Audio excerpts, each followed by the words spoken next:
જો આપણે છેલ્લા લેક્ચરમાં ઉત્સેચકો વિશે જોયું હતું, તો આગળનો એક મુદ્દો છે ઉત્સેચકો દ્વારા ઊંચા દરથી રાસાયણિક રૂપાંતરણ કેવી રીતે થાય છે.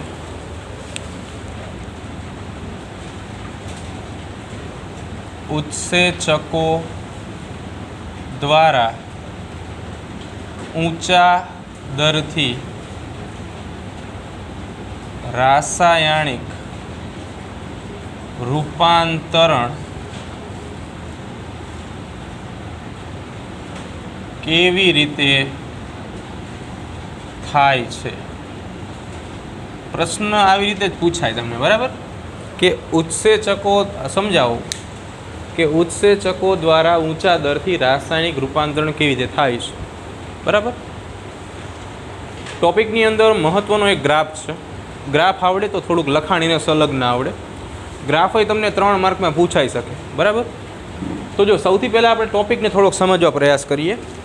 ઉત્સેચકો કે જેના વિશે આપણે ભણી ગયા, પ્રોટીનના બનેલા ઘટકો છે મોટા ભાગે, બરાબર, એના દ્વારા ઊંચા દરથી, હવે અમુક પ્રક્રિયાઓ ઊંચા દરનો અર્થ અહીં આપણે એવો લેવાનો છે કે જે પ્રક્રિયાને પૂર્ણ કરવા માટે વધુ પડતી ઉર્જા આપવી પડતી હોય.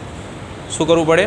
જે પ્રક્રિયાને પૂરી કરવા માટે તમારે ઉર્જા વધારે આપવી પડે એવી પ્રક્રિયાને ઊંચા દરથી ચાલતી પ્રક્રિયા કહેવાય. તો આપણે ઉત્સેચકોનો ઉપયોગ કરવાનો છે કેવી પ્રક્રિયામાં? જે ઊંચા દરથી ચાલે છે.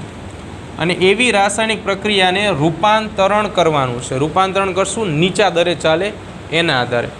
હમણાં આપણે જે ટૉપિક જોયો હતો એની અંદર આપણે એવું સમજાતા કે એક ઉદાહરણ હતું કાર્બનિક એનહાઇડ્રેસનું, યાદ હોય તો.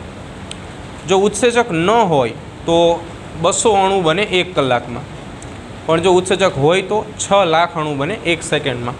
કહેવાનો અર્થ એવો થાય 200 અને 6 લાખ એ બેમાં ઘણો વાઇલ્ડ ડિફરન્ટ છે, ઘણો મોટો ડિફરન્ટ છે. તો આ ડિફરન્ટ કોના કારણે સર્જાણો? ઉત્સેચકની હાજરી અને ગેરહાજરી. બરાબર.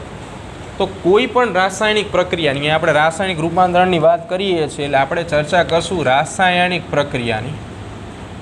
તો કોઈ પણ રાસાયણિક પ્રક્રિયા જ્યારે આપણે જોઈએ તો આપણે આના પહેલાંના લેક્ચરમાં એવું ભણી ગયા છીએ કે રાસાયણિક પ્રક્રિયા દરમિયાન રૂપાંતરણ થાય એટલે કે ફેરફાર થાય. કોઈ પણ રાસાયણિક પ્રક્રિયા દરમિયાન શું થશે? રૂપાંતરણ અથવા તો ફેરફાર થશે. તો એ રૂપાંતરણ કેવી રીતે થાય? તો જનરલી આપણે આટલું જાણીએ છીએ કે પ્રક્રિયક અથવા તો પ્રક્રિયાર્થી એનું રૂપાંતરણ નિપજમાં થાય. પ્રક્રિયક કન્વર્ટ ઇન્ટુ નિપજ. એટલે કે પ્રક્રિયાની જ્યારે શરૂઆત થઈ એ સમયે પ્રક્રિયક હતા, પ્રક્રિયા પૂરી થઈ એટલે પ્રક્રિયકનું રૂપાંતરણ નિપજમાં થઈ ગયું. ફોર એક્ઝામ્પલ આપણે એક નાનું ઉદાહરણ લઈ. આપણે ચા બનાવીશું. શું બનાવવું છે? ચા. તો ચા બનાવવા માટે પહેલાં આપણે પ્રક્રિયકો જોશે. ચા બનાવવા શું પ્રક્રિયક જોઈ? અચ્છા, સોરી, તમે બધા બોર્નવિટાવાળા છો, હું તમને કહી દઉં. તો ચા બનાવવા માટે તમારે દૂધ જોઈ, ચા જોઈ અને ખાંડ જોઈ. આ બધી વસ્તુને તમે પ્રક્રિયક તરીકે અત્યારે ધારી લો. તો અત્યારે પ્રક્રિયક આપણી પાસે અવેલેબલ છે દૂધ, ખાંડ અને ચા. બધાને આપણે ભેગું કરીશું. થોડા સમય બાદ 5-6 મિનિટમાં બને, બરાબર, વધારે ઉકાળો તો 10 મિનિટ થાય, બરાબર, કંઈ વાંધો નહીં, તમે શીખી જશો, સમય આવશે ત્યારે. તો પછી શું થાય કે નિપજ બને. નિપજ છે પ્યોર ચા. નિપજ શું છે? ચા. હવે તમે જ્યારે ચાની અંદર જુઓ ને તો તમને ચાના કૂચા જોવા મળે, પણ દૂધ અને ખાંડને તમે અલગ ન કરી શકો. કહેવાનો અર્થ એવો છે કે શરૂઆતના પ્રક્રિયકો હવે નિપજમાં કન્વર્ટ થઈ ગયા છે. પહેલાં હતા પ્રક્રિયકો, એ હવે શેમાં રૂપાંતરણ પામ્યા? નિપજમાં. નિપજ આપણી ચા. બરાબર. તો પ્રક્રિયકમાંથી નિપજમાં ફરવું એક પ્રકારનું રૂપાંતરણ કહેવાય. શું કહેવાય? રૂપાંતરણ અથવા તો ફેરફાર. પહેલાં ચાના કૂચા, ખાંડ અને દૂધ હતું, પણ હવે પ્યોર ફોર્મમાં ચા બની ગઈ છે. બરાબર. તો આને શું કહેશું આપણે? રૂપાંતરણ કહેશું. પ્રક્રિયકને આપણે અંગ્રેજીમાં સબસ્ટ્રેટ કહેશું અને નિપજને અંગ્રેજીમાં પ્રોડક્ટ કહેશું. સબસ્ટ્રેટ અને પ્રોડક્ટ બેયના શરૂઆતના અક્ષરનો ઉપયોગ કરશું, એટલે કે એસ અને અહીંયા છે પી. એટલે આને આપણે એસ નામ આપશું, આને આપણે પી નામ આપશું. એસ કન્વર્ટ ઇન્ટુ પી એટલે કે પ્રક્રિયકનું રૂપાંતરણ શેમાં થઈ ગયું છે? નિપજમાં થઈ ગયું છે. હવે ખરેખર આ કંઈ એક જ સ્ટેપની પ્રક્રિયા નથી હોતી કે એસમાંથી પી બની જવું. એ ક્યારેય એક સ્ટેપની પ્રોસેસ ન હોય, એના માટે અમુક સ્ટેપ લાગે. પ્લસમાં આ પ્રક્રિયા આપણે ઉત્સેચકની હાજરીમાં કરીશું. ઉત્સેચક માટે આપણે ઈ શબ્દ વાપરશું. અહીંયા હું એક ખાલી ઈ જ લખું છું. ઈ ઇઝ ઇક્વલ ટુ એન્ઝાઇમ. ગુજરાતીમાં એને ઉત્સેચક કહેવામાં આવે. ઈ બરાબર એન્ઝાઇમ, ઉત્સેચક. ઉત્સેચકની હાજરીમાં થતી પ્રક્રિયા તબક્કાવાર હોય. આપણે પહેલાં વાત કરી હતી કે સ્ટેપ બાય સ્ટેપ પ્રોસેસ થતી હોય. તો સૌથી પહેલાં શું થાય? તો સૌથી પહેલાં તમારી પાસે એસ છે.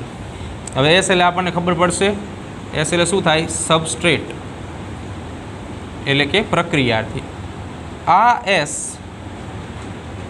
એ કોઈ ઈ એટલે શું થશે? એન્ઝાઇમ. પ્રક્રિયાર્થી અથવા પ્રક્રિયક કોઈ ઈ એટલે કે ઉત્સેચક સાથે જોડાશે. દરેક પ્રક્રિયાર્થી માટે કોઈ ચોક્કસ ઉત્સેચક હંમેશા હાજર હોય છે. ફરીવાર, દરેક પ્રક્રિયાર્થી માટે દરેક ચોક્કસ ઉત્સેચક હંમેશા હાજર હોય છે. તો અહીંયા પ્રક્રિયક અને અહીંયા ઉત્સેચક, આ બંનેના જોડાણથી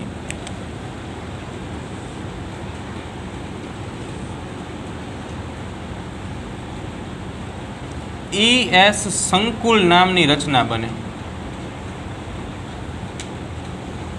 ગુજરાતીમાં કહેવાય આને ઉત્સેચક પ્રક્રિયાર્થી સંકુલ. ઉત્સેચક પ્રક્રિયાર્થી સંકુલ. બરાબર. Enzyme substrate complex. અંગ્રેજીમાં સંકુલ માટે શબ્દ વપરાય કોમ્પ્લેક્સ. ખાસ એક વસ્તુ જોવા જેવી છે કે જ્યારે એસ અને ઈ એટલે કે પ્રક્રિયક અને ઉત્સેચક જોડાઈને ES કોમ્પ્લેક્સ બનાવે છે ને, એ પ્રક્રિયા રિવર્સિબલ રિએક્શન એટલે કે પ્રતિવર્તી ક્રિયા છે. પ્રતિવર્તી ક્રિયા વિશે તમે ક્યાંક ભણી ગયા છો, બરાબર?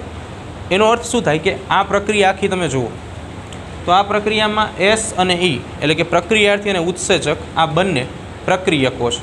આ ખરેખર પ્રક્રિયક ન કહેવાય, એક ઉત્સેચક કહેવાય. એમાંથી નિપજ બને છે.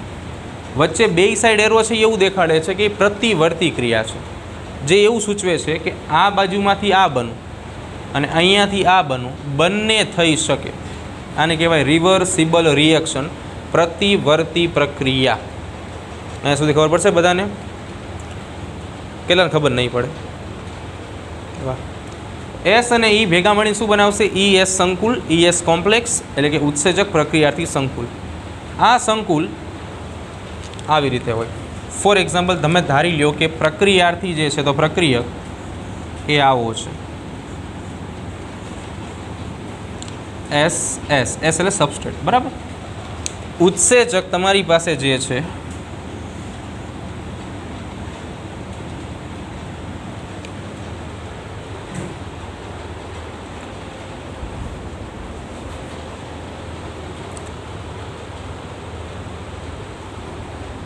એ ઉત્સેચક આવો છે.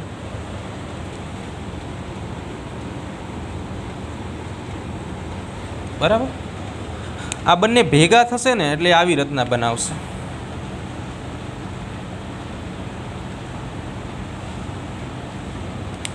આ ઉત્સેચક આવી ગયો અને આ પ્રક્રિયાથી એસ આવી ગયા. ચલો અહીંયા સુધી ખબર પડશે,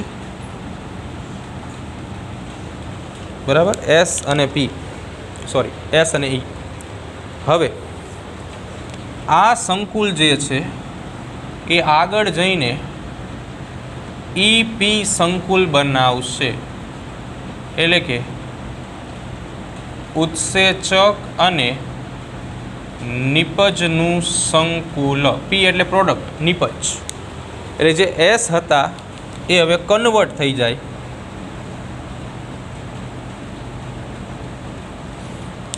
અને એમાંથી આપણે અલગ કલરથી બતાવી પી બનાવે. પી એટલે પ્રોડક્ટ, બરાબર.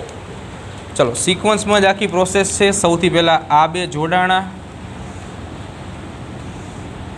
આ બેના એમાંથી આ બની ગયા.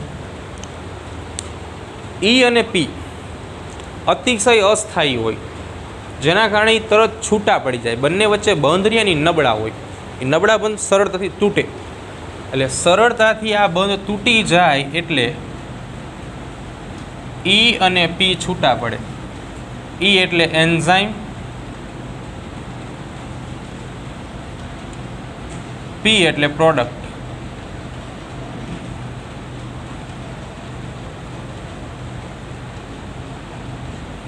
તો લાસ્ટમાં પ્રોસેસ જે છે એ આવી બનશે કે ઉત્સેચક, કે જે પ્રક્રિયામાં ભાગ નથી લેતો પણ એને ઝડપી બનાવે છે માત્ર ઉત્સેચક. આ પણ ઉત્સેચક. અને પી એટલે પ્રોડક્ટ.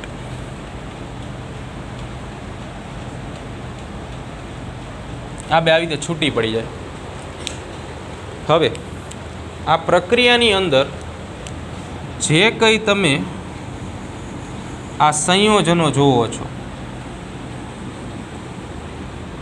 આ સંયોજનોને કહેવામાં આવે મધ્યવર્તી અવસ્થાના સંયોજનો. મધ્યવર્તી સંયોજનો અથવા તો મધ્યવર્તી અવસ્થા. આ મધ્યવર્તી અવસ્થા જે છે એ અતિશય અસ્થાયી હોય, જે મુજબ આપણે હમણાં વાત કરી.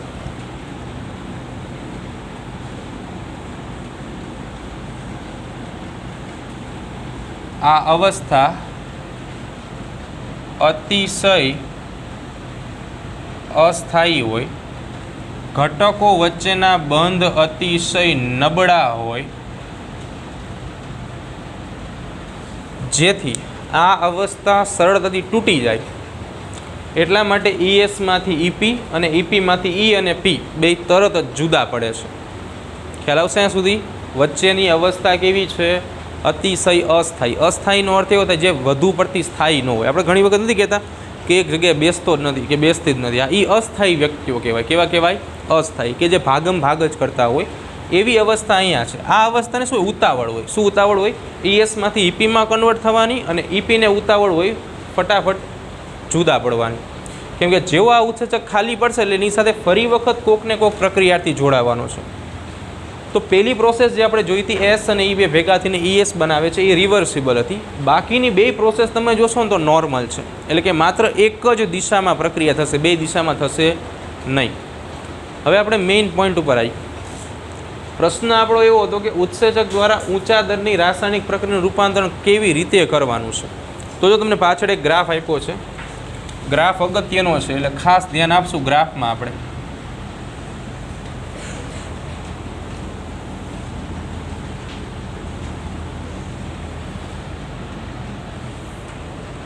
જો ગ્રાફમાં બે અલગ અલગ સાઇડ આપી છે. આ બાજુ તમને આપી છે સ્થાયી શક્તિ. દેખાણું? સ્થાયી શક્તિ મળ્યું. નીચેની બાજુ છે પ્રક્રિયાની પ્રગતિ. બીજું શું આપ્યું છે એમાં?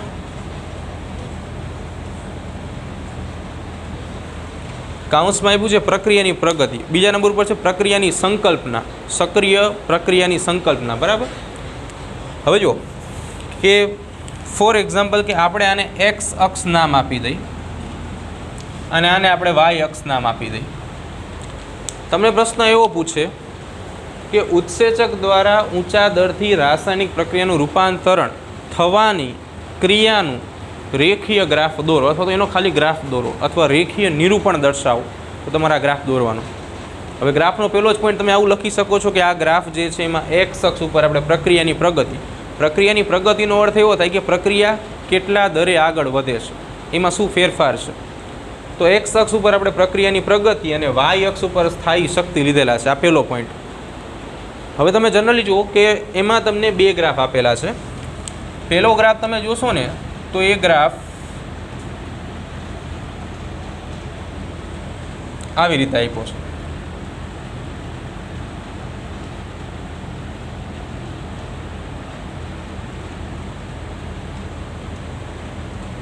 મેળો ગ્રાફ આવી રીતે. આ પહેલો ગ્રાફ એ ઉત્સેચક વગરની પ્રક્રિયા માટે છે. કઈ પ્રક્રિયા માટે? ઉત્સેચક વગરની પ્રક્રિયા.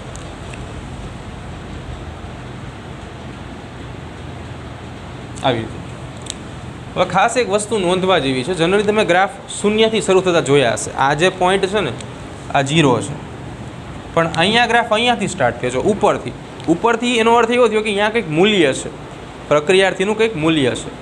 તો કેમ ગ્રાફ શૂન્યથી નહીં અને અહીંયાથી શરૂ થયો?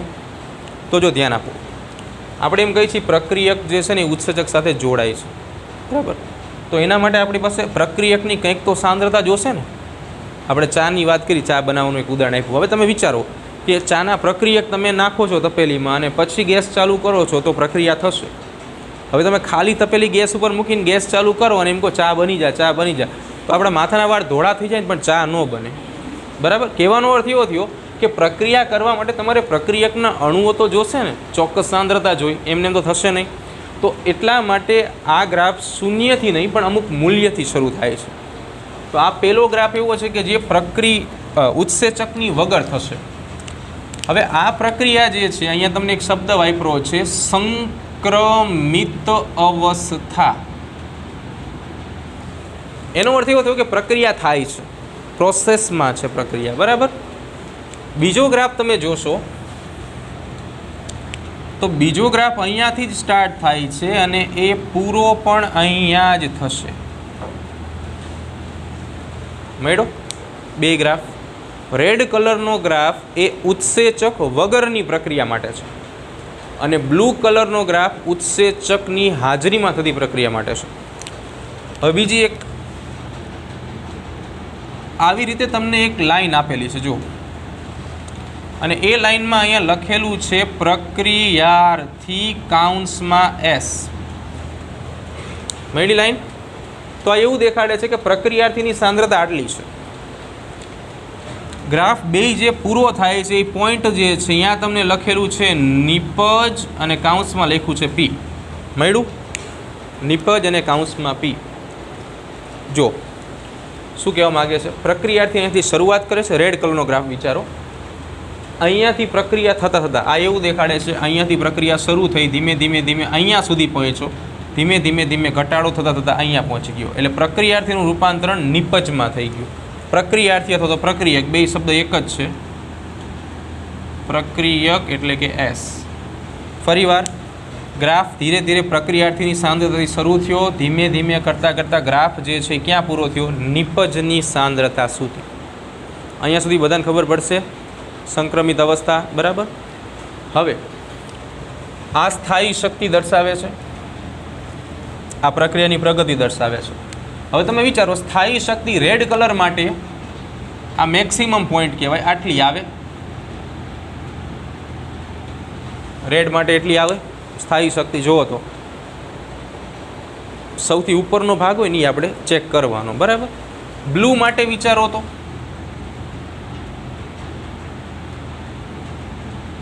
આટલી આવે. હવે ગ્રાફનો એક નિયમ છે કે તમે જેમ ઉપરની બાજુ જાઓ ને એમ શું થાય? મૂલ્ય વધે કે ન વધે? વધે ને. અને નીચેની બાજુ હોય એમ ઘટે. આ બાજુ માટે, આના માટે જેમ આમ જાઓ એમ મૂલ્ય વધે. તો કહેવાનો અર્થ એવો થાય કે જે પ્રક્રિયા ઉત્સેચકની ગેરહાજરીમાં થાય છે એના માટે તમારે ઉત્સેચકની ગેરહાજરીમાં જે પ્રક્રિયા થાય એના માટે તમારે વધુ સ્થાયી શક્તિ આપવી પડે. એટલે આના માટે સ્થાયી શક્તિનું મૂલ્ય વધુ હોય. દેખાય છે તો બરાબર? હવે બ્લુ કલરનું વિચારો તો બ્લુ કલર માટે તો આટલી જ ઉર્જા આપવી પડે છે ને આપણે. તો બ્લુ કલરની પ્રોસેસ ઉત્સેચકની હાજરીમાં થાય તો એના માટે શું થઈ ગયું? સ્થાયી શક્તિનું મૂલ્ય ઓછું થઈ ગયું. ફરીવાર જો રેડ કલરનો ગ્રાફ તમે જોશો તો એમાં શરૂઆત અહીંયાથી થઈને અહીંયા મેક્સિમમ પોઈન્ટ સુધી પહોંચે છે, એટલે આપણે એટલો જે છે એ સ્થાયી શક્તિનું મૂલ્ય જોયું. તો રેડ માટે મૂલ્ય વધારે મળે છે અને બ્લુ માટે ઓછું મળે છે. તો કેમ આવું? કારણ કે રેડવાળી પ્રક્રિયા ઉત્સેચકની ગેરહાજરીમાં થાય છે, બ્લુવાળી પ્રક્રિયા ઉત્સેચકની હાજરીમાં થાય છે. એટલે આપણે આટલું લખી શકાય કે ઉત્સેચકની હાજરી અને ઉત્સેચકની ગેરહાજરી. જો ઉત્સેચકની હાજરી હોય તો સ્થાયી ઉર્જાનું મૂલ્ય શું થઈ જાય? ઘટે ઉત્સેચકની ગેરહાજરી કરતાં. સ્થાયી શક્તિ અથવા સ્થાયી ઉર્જાનો ક્રમ.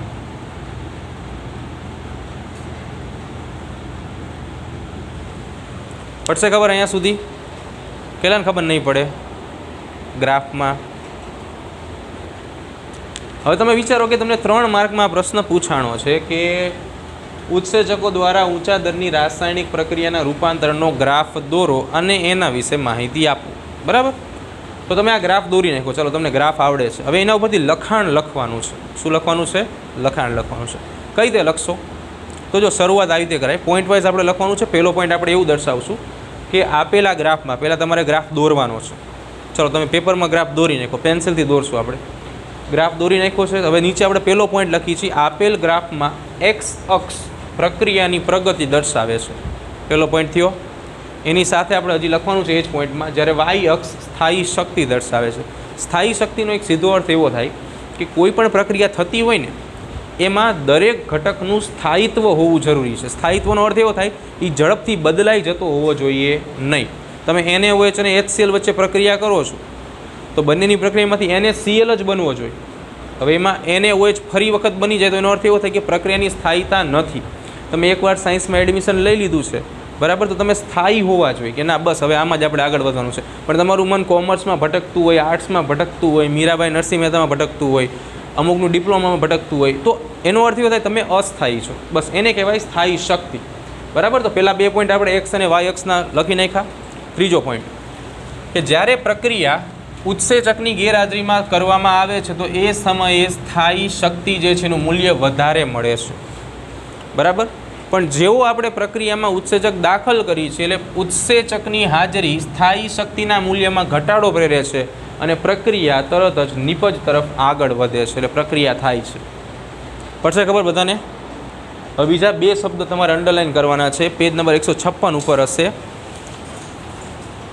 કોન્સેપ્ટ આપણે ભણી ગયા છીએ.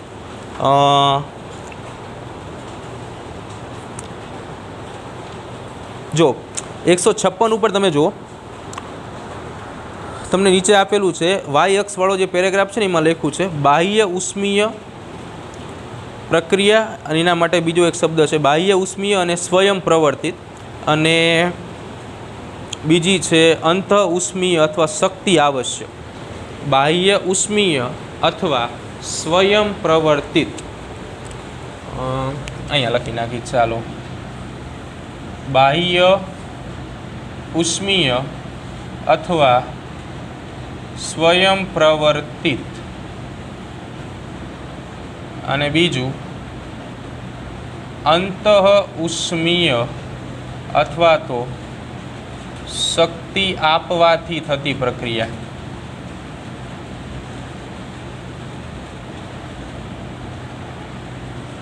ચાલો, 2 વ્યાખ્યા સ્વરૂપે કદાચ પૂછાઈ શકે. બરાબર?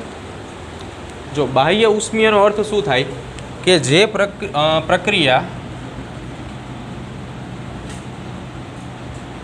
પ્રક્રિયામાં ઉષ્મા બહારની બાજુ મુક્ત થાય.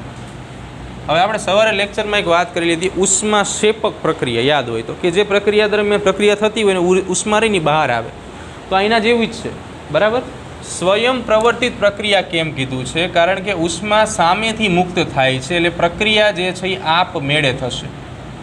પ્રક્રિયા આપમેળે થાય. તમારે બહારથી ઉર્જા આપવી પડશે નહીં, કેમ કે ઓલરેડી પ્રક્રિયામાંથી જ ઉર્જા મળે છે આપણને. નેક્સ્ટ અંતઃ ઉષ્મીય, એ આમાં શું છે કે ઉષ્મા જરૂરી છે, અને ઉષ્મા જરૂરી હોય તો પ્રક્રિયા આપમેળે ન થાય, પણ જો તમે બહારથી ઉર્જા આપો અથવા બહારથી ઉષ્મા આપવામાં આવે તો પ્રક્રિયા થાય. ખ્યાલ આવશે ત્યાં સુધી? સમજાશે બધાને? હવે જો આજે આપણે પ્રોસેસ લખી છે ને એ આપણે આના પછીના નેક્સ્ટ લેક્ચરમાં જોઈશું. આ પ્રોસેસ ઉપરથી જ એમાં પોઈન્ટ લખવાના છે, પણ અહીંયા આપણે એટલા માટે આ પ્રક્રિયા દર્શાવી છે કારણ કે તમને એક આ શબ્દ આપ્યો છે, આના માટેની 4 થી 5 લાઈન આપી છે કે જે મધ્યવર્તી સંયોજનો છે, કે જે મધ્યવર્તી અવસ્થા દર્શાવે છે અથવા મધ્યસ્થ અવસ્થા દર્શાવે છે, એ અસ્થાયી છે. અને બીજી એક વાત કે હંમેશા જે અસ્થાયી ઘટક હોય ને, અસ્થાયી, એ અતિશય નબળા બંધ ધરાવે, અતિશય નબળા બંધથી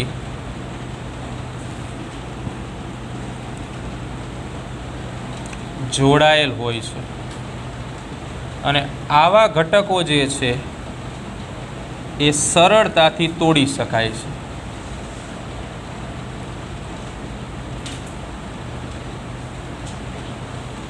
બરાબર?